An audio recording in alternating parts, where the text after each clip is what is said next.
This is English shorthand dictation, general matter from Kailash Chandra magazine, transcription number 1. Ready, start. Now, sir, honorable members will recall that the bill was introduced in the House of the People on the 2nd September 1953. It has had a long history and in one form or another it has been before the public since the end of 1949.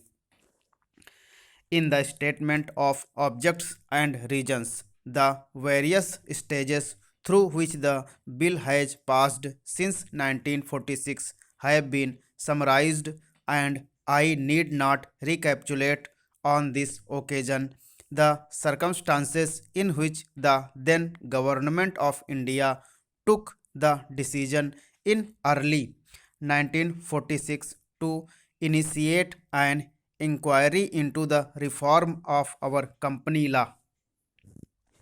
I would remind honorable members that between 1946 and 1948, the entire field of company law was carefully reviewed by two distinguished company lawyers who were appointed to recommend the broad lines on which the present act should be revised.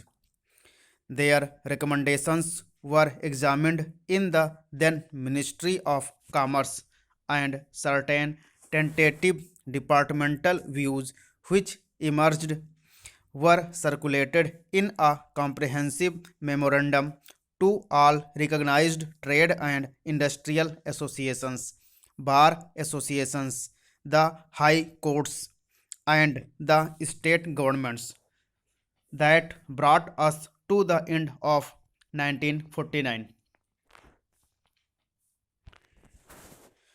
Many representations on this memorandum were duly received from chambers of commerce, trade and industrial associations, state governments, and the general public.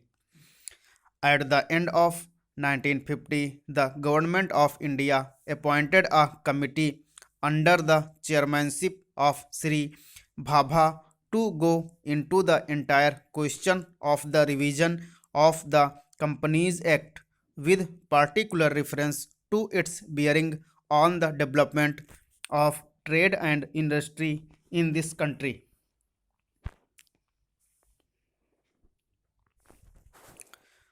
This committee examined a large number of witnesses in many parts of the country and submitted its report in March 1952. This report again was circulated to all state governments, chambers of commerce, trade associations, high courts, and many other bodies. At the same time, a special officer was appointed in the Department of Economic Affairs, Ministry of Finance, to examine the report in the light of the views received from the interested public and to submit proposals to government for the revision of the present act. The bill now before the House is based largely on the recommendations of the Company Law Committee modified in a particulars.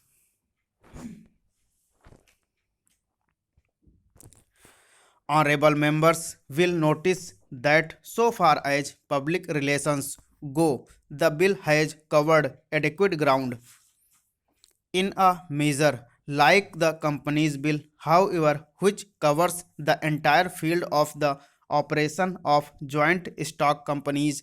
The limits of consultation and discussion can never be exhausted. I would like to inform honorable members that although the bill was introduced in Parliament over the 7 months ago, our officers have been engaged throughout this period in further studies and informal discussions with the interest concerned, and on occasions I have also participated in such discussions. I have also given some further thought to some of the issues arising out of the bill, and I propose at the appropriate stage to bring before the select committee any changes in the provisions of the bill which seems to me to be worthy of consideration in the light of this further examination. No honorable members will have noticed that the bill contains 6 clauses and 12 schedules. I think it is probably one of the longest legislative measures in recent legislative history, but its size might be regarded as misleading unless I make a few comments.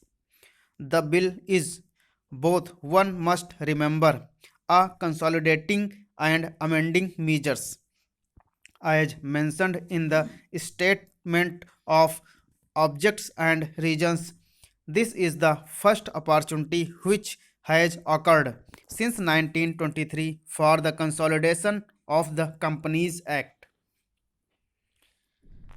Advantage has been taken of this opportunity to redraft several long and complicated sections in the present act which have been split up into a large number of clauses. This is the largest single factor accountable for the increase in the number of clauses in the bill. New clauses embodying substantial changes in the present law would hardly constitute more than a small fraction of the bill. I would also draw attention to the structural changes in the bill to which a reference has been made in the statement of objects and regions, the redraft of the bill, and the rearrangement of the existing chapters in the Companies Act in a more logical order have, I think, resulted in a noticeable improvement in the form of the bill, and I hope will facilitate better understanding and appreciation of the scheme. I wish that the act which came into effect long ago implemented properly. I know that the minister here is very earnest in implementing it, but unfortunately, his colleagues at the state level are disappointing him. Unfortunately, no steps have been taken for trimming or toning up the administration at the state level and at the district level. They have to be taken immediately.